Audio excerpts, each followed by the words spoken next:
do. Gosh, how can I forget? That was fun. Oh my God, yeah, my old school days, man. Can we do a real quick picture as well for my? You know how I'm doing my Yeah, guests is you're number 46. I read that.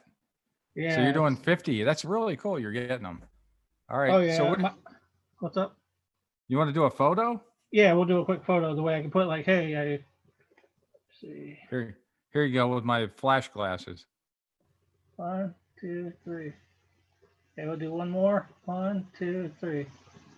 Okay. So what I want to do is what we'll do is we'll go 20 minutes if that's okay with you because I know I said 10 minutes That's before, good. but Yeah. I'll cut some of it out for 10 minutes and then eventually we'll use it to a full show because I'm gonna do Fort Wayne flashbacks, kind of like Okay. So I'm gonna start off. This is a Dos Landis, your guest. What did I say? 45, 46? Sorry, there's so 46. many guests. Try to keep track, man. It's like so much stuff I do in one show. It's like, what should I do? So, all right, are you ready? I am. All right. 5, 4, 3, 2. Welcome to Ados Landis. This is show 50 guests. 50 guests. And I'm trying to get everybody from different genres, from entertainment, from anybody I can get. But let me tell you, this guy I looked up to as a teenager. I stay up late night, even in the mornings, call the station, hey, can you play this? Can you play Boys to Men? Can you play this? This is Jeff Landis.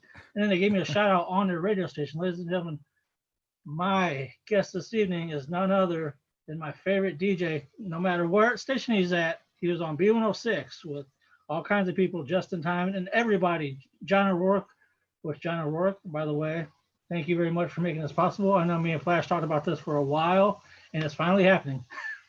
Oh man, this is going to be great. All right, Jeff, it's really great to see you. Do you remember when I would do the PHLISA, PHLP, PHNY, PHARN, PHORTWAYNE?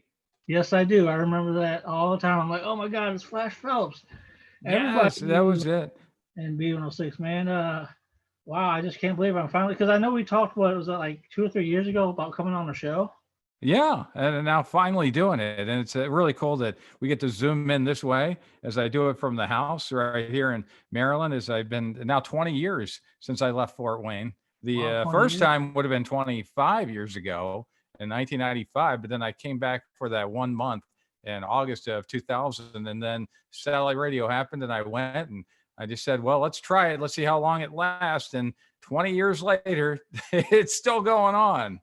So that's where I am. But I'll tell you what, Fort Wayne was one of the best experiences. And thanks to John O'Rourke and Clark Ingram. See, John, did you ever hear that story about how John and Clark Ingram worked together and that's how we got connected to Fort Wayne? No, I did. I just know that I heard about John O'Rourke, and then I heard something about B106, and I didn't know about that. About and I Nope. was talking to him, Yeah. and we were talking about how Well, you guys used to talk about us back in the day, totally Sarah and everybody else. And I'm like, really? So yeah, he didn't tell me the yeah. whole story on how you guys got connected. Connected. It was all because I used the name Clark Ingram on the air, is what Oh, it was. okay. Here, yeah. So when I was Clark, see, John worked with Clark Ingram at KCZP in Phoenix.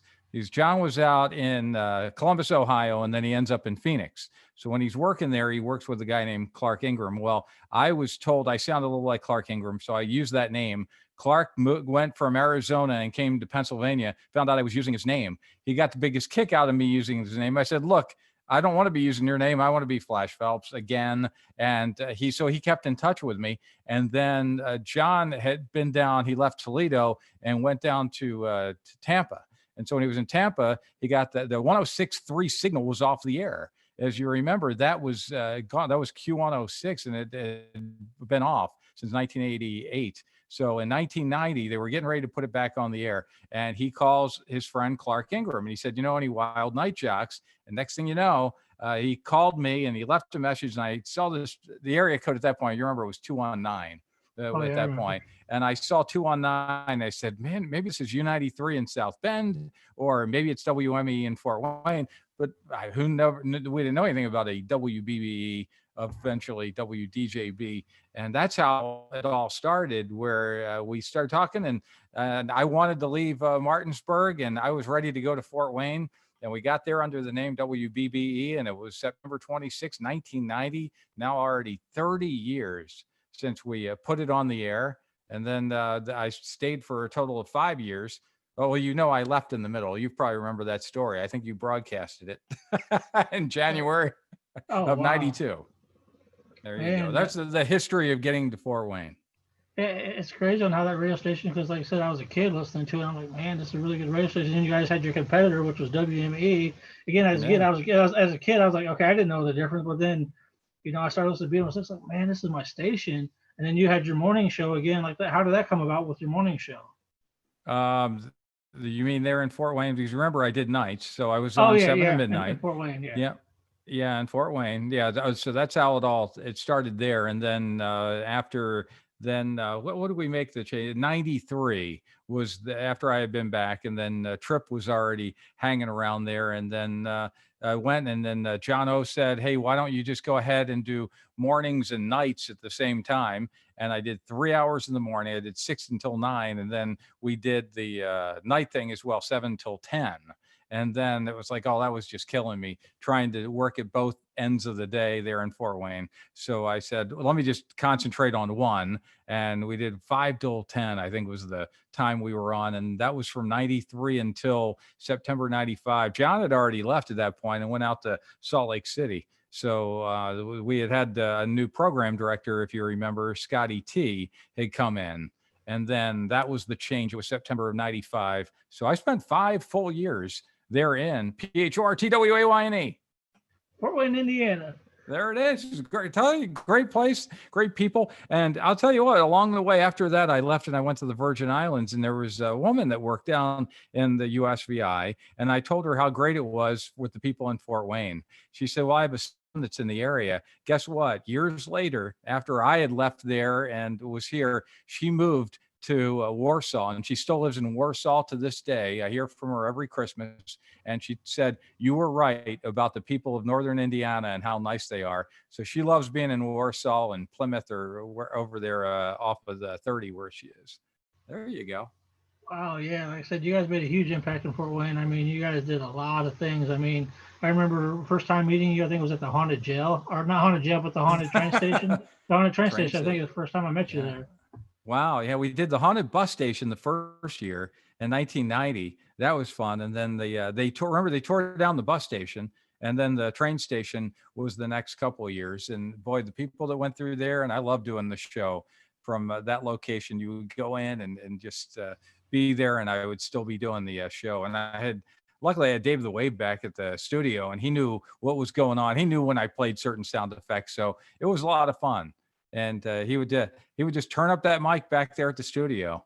And now look at the things we can do today, how much it's changed. If we would have had this kind of technology back then you were running that signal, trying to shoot it all the way to get it back to Illinois Road and over there, Constitution Plaza. We were high atop Constitution Plaza. Do you remember that? Kind of. High atop, all one floor. Oh, yeah, wow. From studios high atop Constitution Plaza. Oh, okay, I remember you saying B106. something about that. Yeah, I remember. Yeah, WDJB, Columbia City, Fort Wayne. You remember Speaking that? of that. Yeah. Hey, wait, look what I have. I gotta show you this. Do you remember they did this? This was in 95. Rod Woodson, who's from Fort Wayne, right? Oh yeah, I remember him. Yeah, I interviewed him back in the day, I think. Oh, sweet. Wow, there you go. Right. And now he's in the Hall of Fame. Well, look at this. This is my official B106 jersey. Oh my God, that's solid gold right there. There it is. Oh, wow. Flash 106. I got that one. This was also made for me in Fort Wayne. I found out this. This was the Taz Flash one. It's a little wrinkled there, but I haven't had it on in a long time. But look at this. It's got the fort. It's in Fort Wayne.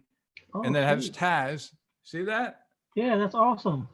Yeah, there you go. Flash Phelps. And I think it says, what else does it say? Yeah. There you go. So there you go. That was 94.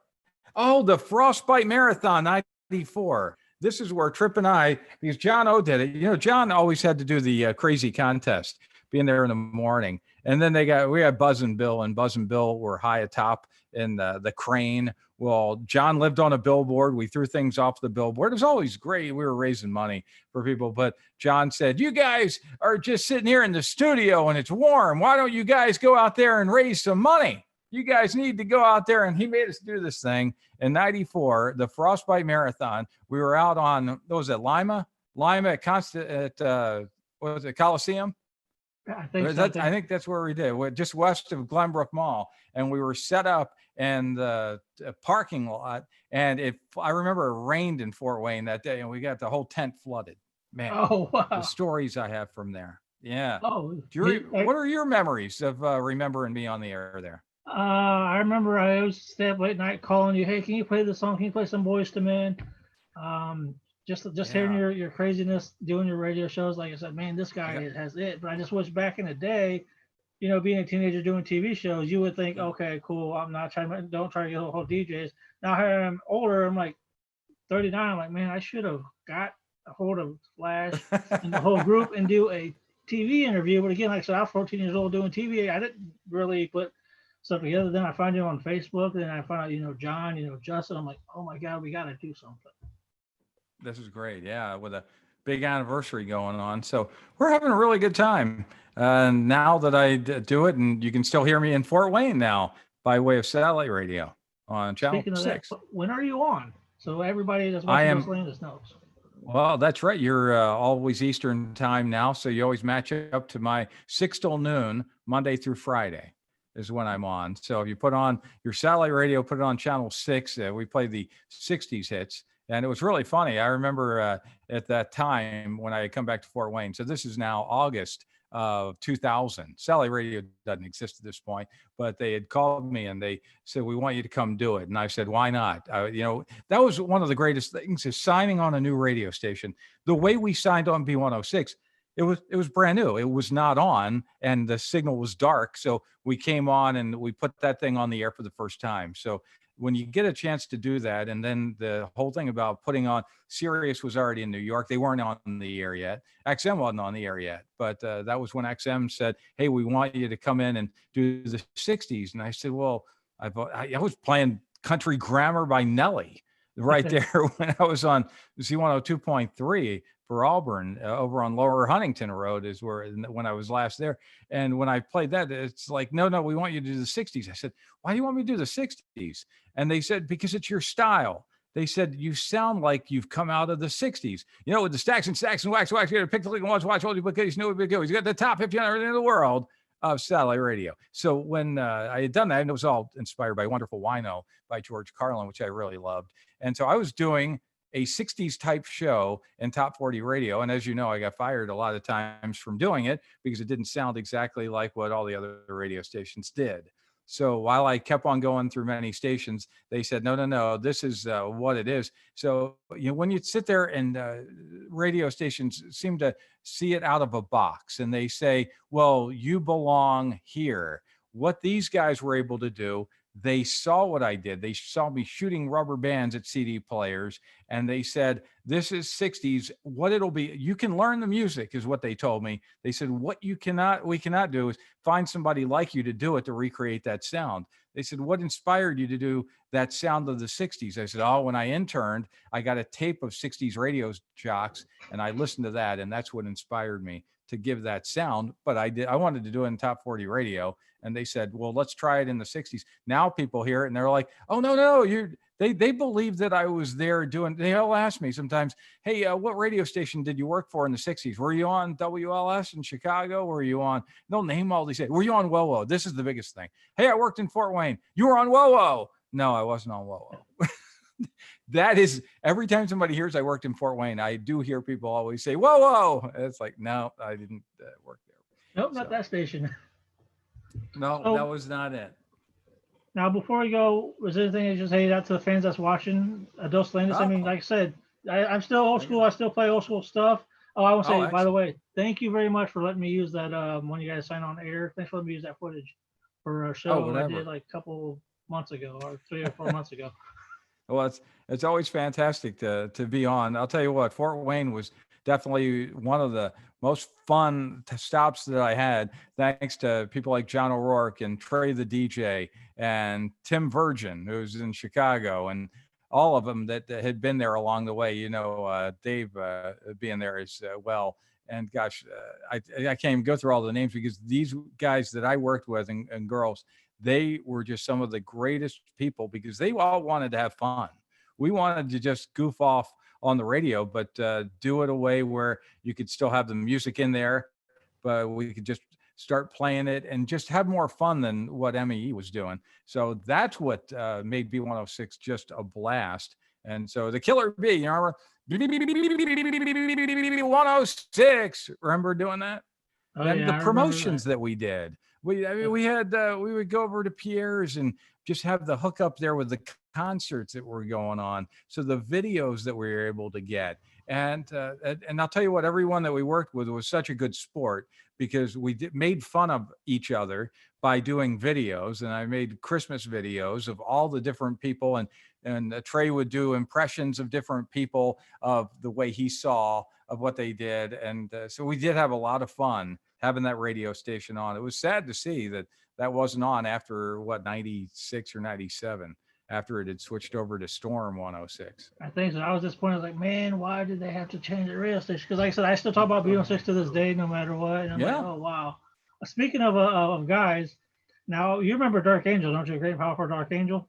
Yep, the Great and Powerful Angel. You know, he used to come to the show, and he was always the greatest guy. And we did a wrestling match with him. If you remember, we went out to, what was that town he's from? I think it was Wabash, because I had Justin Time on the show talking about, because I did he got me into professional wrestling, and I did a tribute to him.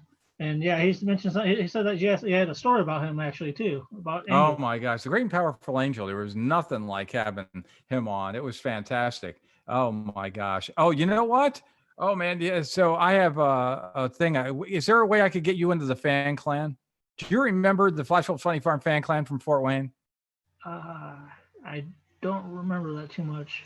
Well, I want you to take the oath because I got to get your name on here. Okay. All right. And how do you spell your name? Is it J-E what? Jeff. No. Everything's with a PH on the show. Oh, PH. Okay. There you go. Double PH. You got it. J-E-P-H-P-H. All right. You ready to take the fan clan oath? Say, I'll pour candle wax on my radio dial. Second. I'll pour candle wax on my radio dial. I can't do it. I can't do it. I'll pour. Can you try it? You can edit this. I'll pour candle wax. I'll pour candle wax. On my radio dial. On my radio dial. I pour candle wax on my radio dial. No one else comes close by a mile. Nobody else comes close by a mile. Our man Phlash is second to none. Our man Phlash is second to none.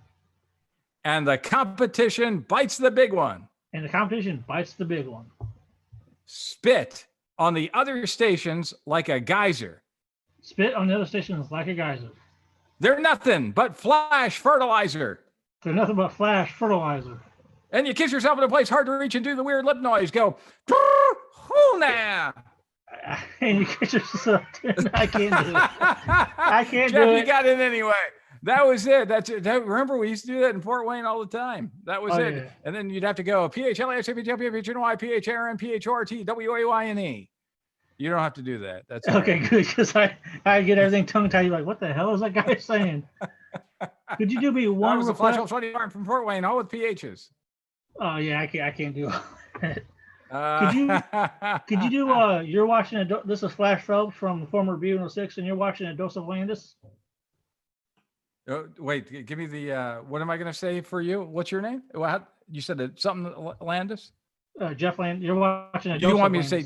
You want me to say Jeff Landis or not? No, a dose of Landis. A dose. What? A dose. Oh, a dose of Landis. Yeah. Oh, okay.